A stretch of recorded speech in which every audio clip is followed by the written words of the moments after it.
イグ・ノーベル賞は1991年にノーベル賞のパロディとしてアメリカの科学雑誌が始めた賞で、人を笑わせつつ考えさせる研究に贈られます。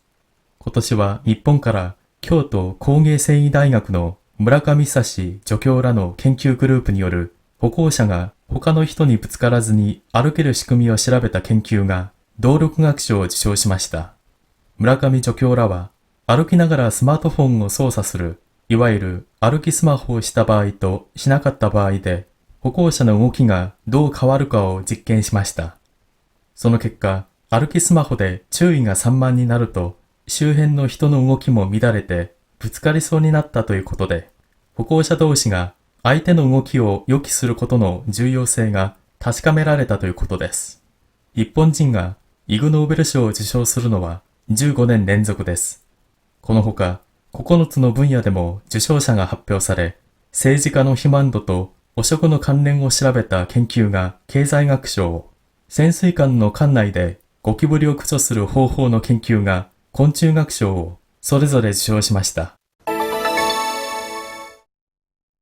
이그 노벨상은 1991년에 노벨상을 풍자하기 위해 미국의 한 과학 잡지가 만든 상으로 사람을 웃기면서도 생각하게 만드는 연구에 수여됩니다.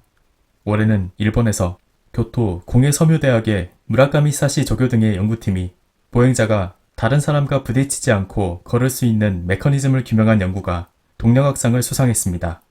무라카미 조교 등은 걸으면서 스마트폰을 조작하는 이른바 보행 중 스마트폰 사용을 했을 경우와 하지 않았을 경우에 보행자 움직임이 각각 어떻게 변화하는지를 실험했습니다. 그 결과 보행 중 스마트폰의 사용으로 주의가 산만해지면 주변 사람들의 움직임도 흐트러지면서 부딪히려는 경향을 보였는데, 보행자끼리 상대방의 움직임을 예상하는 것의 중요성이 확인되었다고 합니다. 일본인이 이그 노벨상을 수상하는 것은 15년 연속입니다. 그 밖에 9개 분야에서도 수상자가 발표되었는데, 정치인의 비만도와 부정부패의 관련성을 규명한 연구가 경제학상을, 잠수함 함정 내에서 바퀴벌레를 퇴치하는 방법의 연구가 곤충학상을 각각 수상했습니다. 안녕하세요. 이그 노벨상과 관련해서는 작년 이맘때에도 소개해드렸는데요. 정말 기발한 연구가 많은 것 같습니다. 그럼 텍스트 내용을 살펴보겠습니다. 우선 보행자, 호고샤라는 단어가 나왔는데요. 관련해서 몇 가지 표현을 살펴보겠습니다. 보행자와 비슷한 말이 행인이란 말이죠. 행인은 일본어로 즈고닌, 통행인 또는 즈고샤, 통행자라고 합니다. 그리고 주말이 되면 서울 신촌이나 청계천 주변이 차 없는 거리로 지정되는 경우가 많은데요. 일본어로 차 없는 거리는 호고샤 텐고쿠, 보행자 천국이라고 합니다. 표현이 조금 재밌는데요. 우리는 차가 없다는 데 방점이 찍혀있지만 일본에서는 보행자를 중심으로 한 표현이라는 점도 주목해보시면 좋겠습니다. 그리고 보행자가 다니는 길을 인도라고 하죠. 일본어로는 호도라고 합니다. 그리고 육교는 호도교, 보도교라고 하니까요. 알아두시면 좋겠습니다. 그리고 텍스트에 아르키 스마호가 나왔는데요. 번역본에는 보행 중 스마트폰 사용 이렇게 길게 풀었습니다. 이 아르키 스마호를 하는 사람을 가리켜서 요즘은 스몬비라고 하는데요.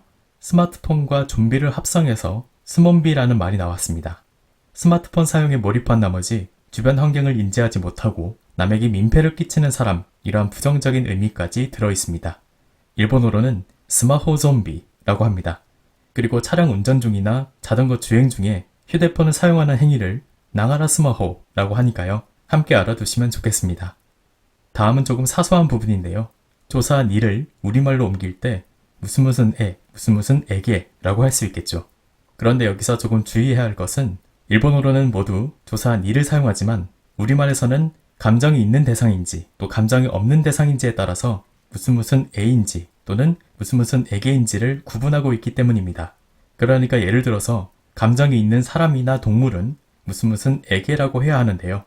카레니, 이누니, 사토오산니, 이 경우에는 모두 그에게, 걔에게, 사토오씨에게 이 에게라고 해야겠습니다. 그런데 감정이 없는 대상에도 우리말로는 흔히 무슨 에게라고 하는 경우가 많습니다. 예를 들어서 니혼니, 이 일본은 감정이 없는 명사겠죠. 일본에게가 아니라 일본에라고 해야 합니다. 가이샤니, 회사 역시 회사에게가 아니라 회사에라고 해야 하는 점, 특히 이러한 감정이 없는 명사, 이 무정명사에서 틀리는 경우가 많으니까요. 유의하셔야겠습니다. 그리고 마지막으로 구조. 이 단어는 특히 벌레나 컴퓨터 바이러스를 없앤다는 뜻을 갖고 있는데요. 우리말로는 퇴치라고 옮기면 가장 무난합니다. 좀 더 강하게 말하고 싶다면 박멸 정도도 나쁘지 않을 것 같습니다. 그럼 이번 클립은 여기까지입니다. 감사합니다.